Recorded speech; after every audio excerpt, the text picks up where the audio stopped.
Pak Dodi itu di situ pusing juga kepalanya jawab Pak, yakin saya. Karena ini dari pagi, dari jam berapa kita sidang tadi? Iya, dikeroyok orang banyak. Pak Dodi yang paling banyak kena keroyok itu. Iya kan? Dari saya aja ada 2 jam, saya sendiri tanya, saya hitung-hitung. Belum lagi dari penuntut umum. Kalau anggota saya cuma 1-2 aja pertanyaannya, enggak pertanyaannya. Jaksa tanya semua. Nah ini lagi, ada 3 lagi yang mau tanya. Kayaknya enggak ada pertanyaan, udah malam ini. Bagaimana Pak Anang Amal Latif, mau tanya enggak? Tidak ada pertanyaan. Enggak ada? Ya, tidak ada. Ais cocok banget.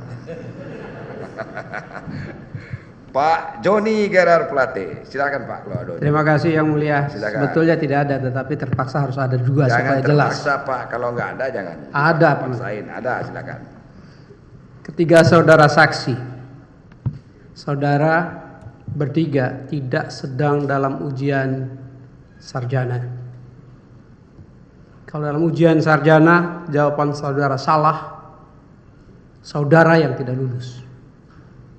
Sekarang saudara bertiga berada dalam sidang pengadilan. Kalau jawaban-jawaban saudara tidak dengan dasar yang benar, dia berdampak pada banyak pihak, secara khusus pada terdakwa. Jangan ngarang di sini. Jangan juga mau dipaksa untuk menjawab apabila tidak benar. Jangan juga takut. Katakan yang menjadi tusi saudara atau yang benar-benar saudara-saudara tahu. Saya telah membaca berita-berita acara, mendengar apa yang saudara sampaikan di sini. Hakim pun yang mulia tertawa karena banyak jawaban-jawaban yang sebetulnya tidak perlu saudara-saudara jawab atau salah atau meragukan. Pengantar kepada saudara Arifin Lubis, saksi Arifin Lubis, mengkonfirmasi apa jabatan saudara? Kepala Biro Perencanaan. Di mana? Di Kementerian Komunikasi dan Informatika. Eselon berapa? Eselon 2. Eselon 2. Secara hierarki struktural, saudara melapor kepada siapa? Sekretaris Jenderal. Pada Sekretaris Jenderal. Apakah Sekjen saudara mengetahui atau sepengetahuan Sekjen rapat-rapat saudara? Sepengetahuan Sekjen. Sepengetahuan Sekjen. Saudara melapor juga pada Sekjen? Bisa melapor, kami diajak. Dibawa oleh Sekjen. Dengan kata lain, apa yang saudara lakukan Sekjen tahu? Sekjen tahu. Pada saat rapat-rapat perencanaan, program dan anggaran, apakah hanya program bakti saja yang dibicarakan? Tidak. Program apa saja yang dibicarakan? Ada program Pusat Data Nasional, ada yang terkait dengan talenta digital, ada yang terkait dengan farming dan refarming, ada terkait dengan legislasi, ada terkait dengan literasi digital. Dengan kata lain, program dari setiap satker Betul. yang ada di bawah Kominfo, betul? Iya, betul. Apakah pada saat pembahasan program dan rapat-rapat internal di Kominfo ada intervensi dari menteri? Ada yang apa, maaf? Intervensi dari menteri. Intervensi dari menteri. Apakah ada? Jangan ragu, jawabnya jelas. Betul, saya lagi berpikir untuk ada beberapa rapim soalnya. Pak Menteri mungkin paham juga untuk beberapa rapim yang saya katakan ada intervensi nggak dalam rapat? Jawab Pak, ada intervensi nggak dari menteri? Tidak ada. Tidak ada, ya itu. Jangan ragu. Iya. Ya. Dan jangan main-main dengan ini. Ntar dulu, saudara jawab jangan takut. Iya. Ini bukan menteri lagi. Betul. Iya. Begitu loh Pak. Jadi hakim tidak terpengaruh dengan apa-apa. Dan nanti saudara bilang tadi agak menusuk. Nusuknya begini. Saudara bilang hakim juga terpengaruh. Hakim ini tidak terpengaruh dengan apa-apa. Dari awal persidangan saya bilang sama saudara, kami ini berusaha lurus di tengah Pak. Jangan saudara bilang kami terpengaruh dengan keterangan saksi. Tidak akan kami lihat keterangan saksi itu benar apa tidak. Nanti akan kami pertimbangkan menjadi fakta-fakta hukum yang benar, persesuaian antara keterangan saksi yang satu dengan keterangan saksi yang lain. Jadi jangan saudara salah menduga siapa kami ini. Kami bukan dipesan seseorang, bukan. Hakim ini kami menjalankan tugas negara. Ingat saudara itu. Terima kasih Yang Mulia. Kami menyadari sepenuhnya itu. Tapi kami juga tahu sidang ini sidang terbuka yang ditonton oleh seluruh masyarakat. Untuk umum, saudara Ya. jangan mengalihkan isu ke arah yang lain. Itu yang saya bilang. Terima kasih Yang Mulia, tidak mengalihkan isu. Bisa kami teruskan pertanyaannya. Pada saat rapat-rapat, sekali lagi, rapat-rapat internal yang dibahas oleh Sekjen bersama biro-biro dan satker yang bersangkutan, apakah ada intervensi dari Menteri? Tidak ada, karena Tidak ada. itu internal Terima kasih. Sekjen. Apakah program dari atas atau dari satker-satker? Banyakan dari Satker. Yang pasti, banyakan berarti ada yang sedikitan. Mostly semuanya hampir dari Satker. Semuanya dari satker. Jadi tidak ada titipan. Tidak ada. Terima kasih.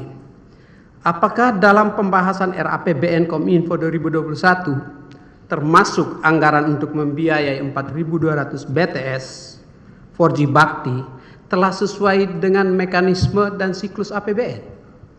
Iya. Telah sesuai.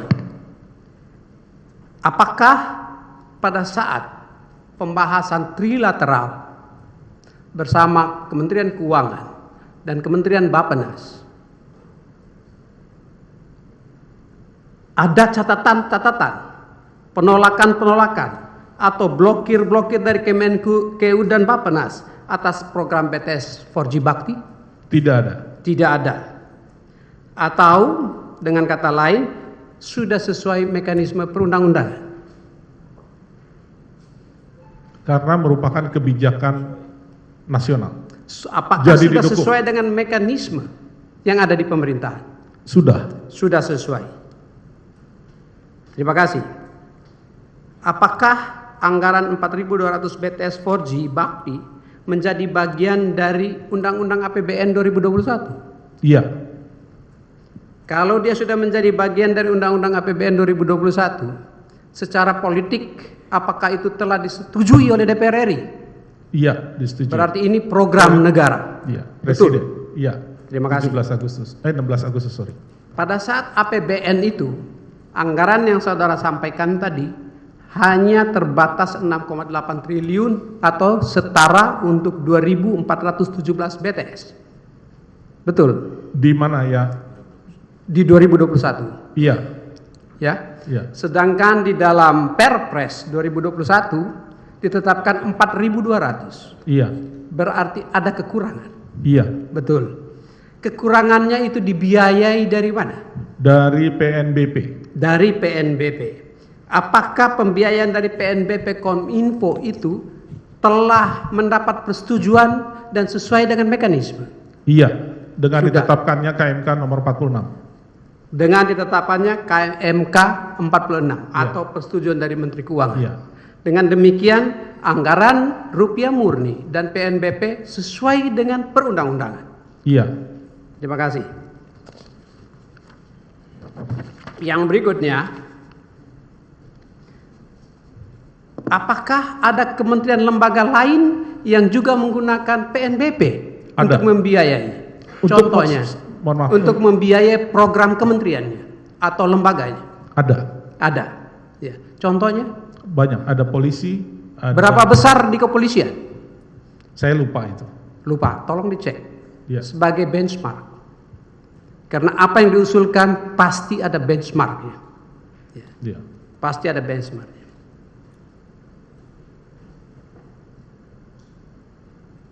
Apakah saudara tahu Permen Kominfo 695 tahun 2020? 695. 695 2020 Saya tidak tentang tahu. penetapan KPA dan PPK.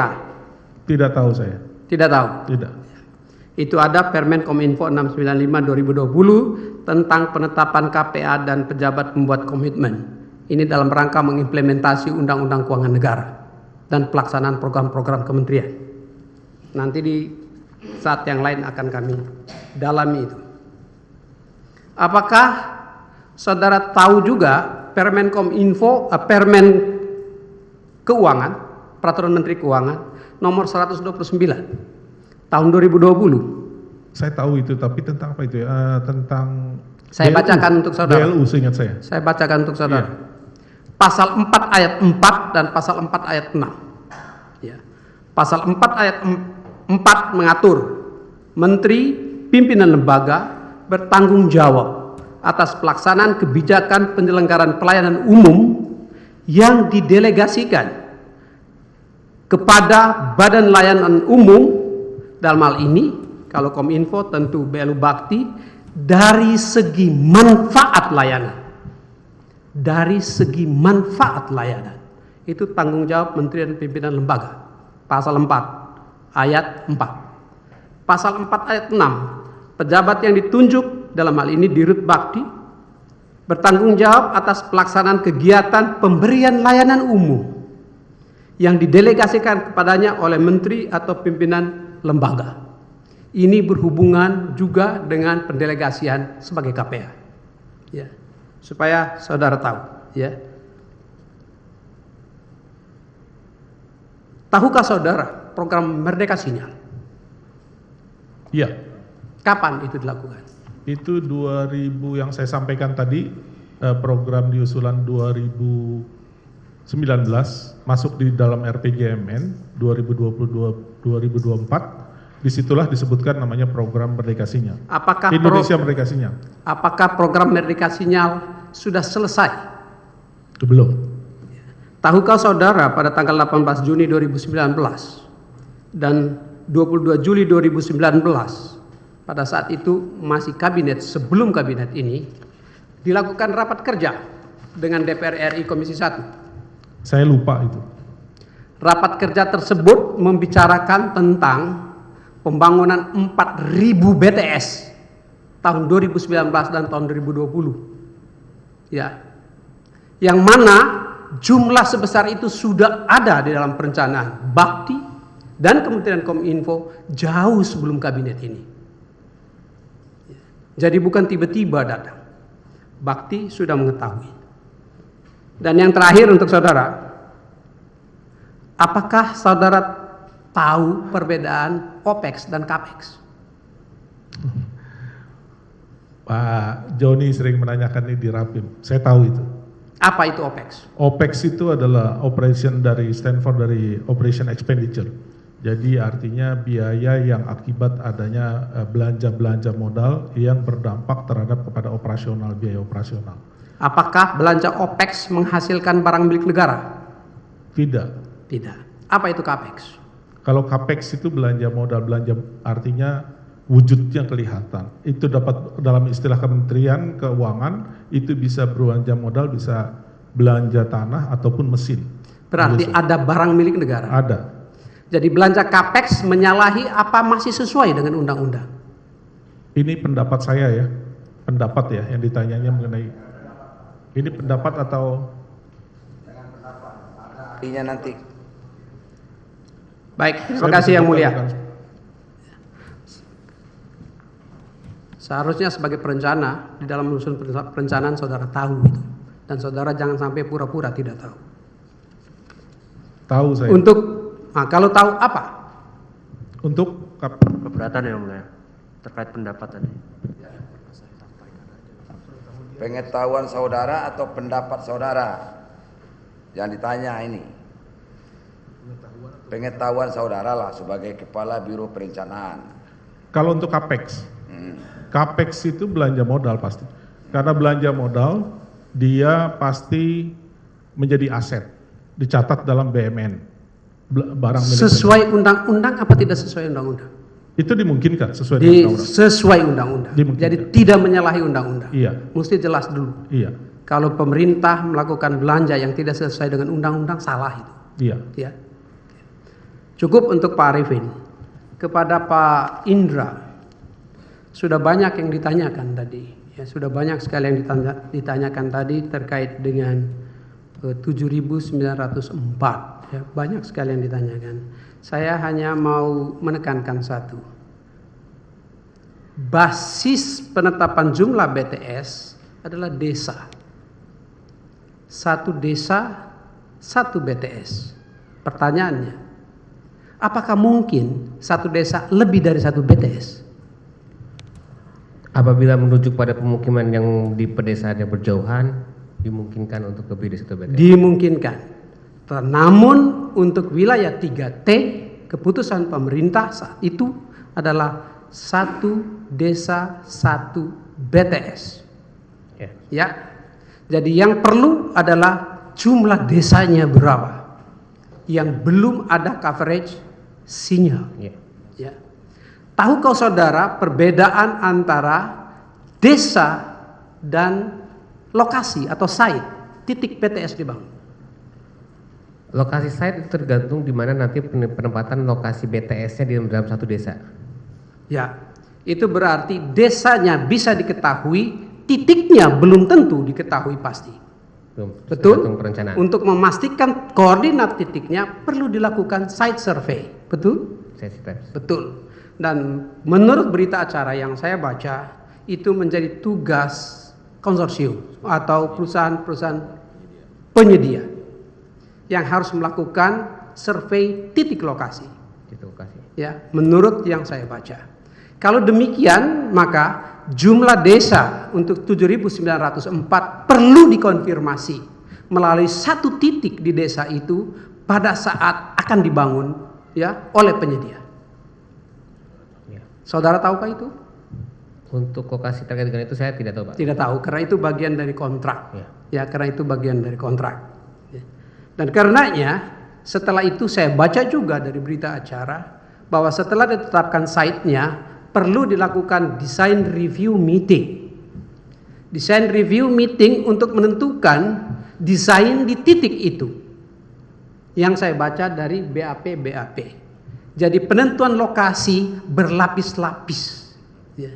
Sehingga pada saat di mana saudara ditanya ya terkait dengan jumlah desa, maka dia melalui tahapan yang berlapis-lapis sampai penentuan titik dan penentuan desain.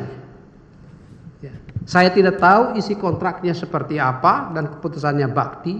Namun demikian, kalau sampai ya ada titik-titik yang tidak boleh dibangun, tentu tidak dibangun. Sehingga tidak terjadi duplikasi-duplikasi. Tadi ada kesan, ada duplikasi-duplikasi yang banyak.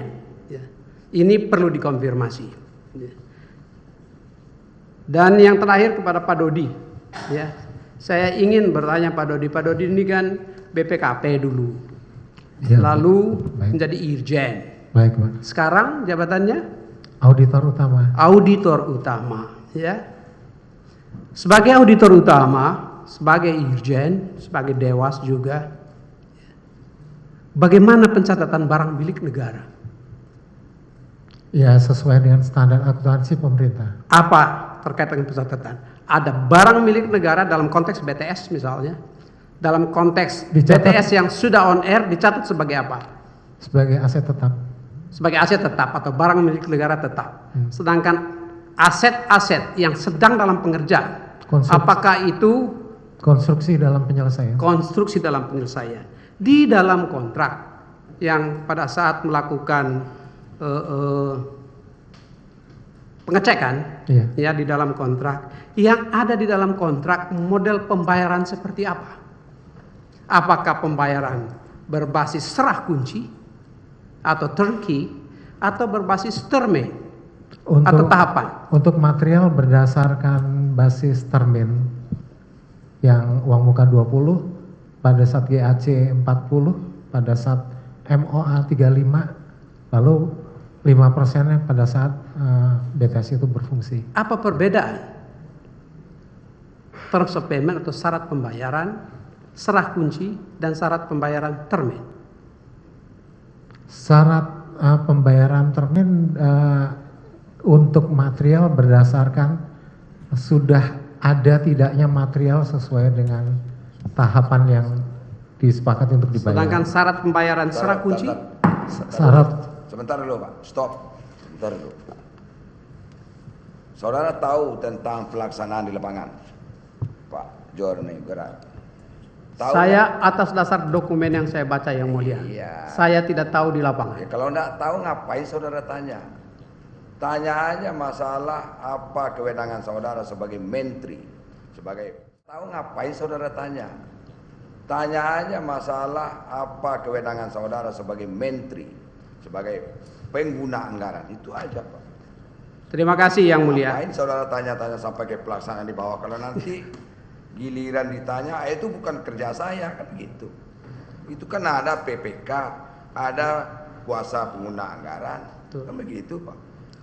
Ujung-ujungnya ke situ. Makanya apa tanggung jawab tupoksi saudara sebagai menteri, sebagai pengguna anggaran. Situ sajalah. Nggak usah kemana-mana gitu. Oke? Terima kasih Yang Mulia. Terkait dengan tanggung jawab itu ada berapa jenis atau tahapan review yang Irjen lakukan? Kami mulai dengan review terhadap rencana anggaran RKKL, lalu kami melakukan review terhadap proses pelaksanaan pelelangannya, lalu setelah itu kami ikuti dengan monitoring terhadap pelaksanaannya. Jadi ada beberapa tahap Tahapan. review yang dilakukan. Iya, betul. Ada berapa lapis pengawasan yang dilakukan terhadap Bakti? Bakti lapis pengawasannya ada 4. Eksternalnya BPK, eksternalnya kedua adalah BPKP, internalnya Kominfo adalah Inspektorat Jenderal, internalnya Bakti, SPI-nya Bakti. Semuanya sudah dilakukan? Semua dilakukan sesuai dengan tupoksinya dan lingkup pengawasannya masing-masing. Dan ada Dewas di situ. Ada juga Dewas. Baik. Terima kasih Yang Mulia. Ya. Enggak lagi. Cukup. Terakhir. Saya Nitya Anissa. Saksikan program-program Kompas TV melalui siaran digital, pay TV, dan media streaming lainnya. Kompas TV, independen, terpercaya.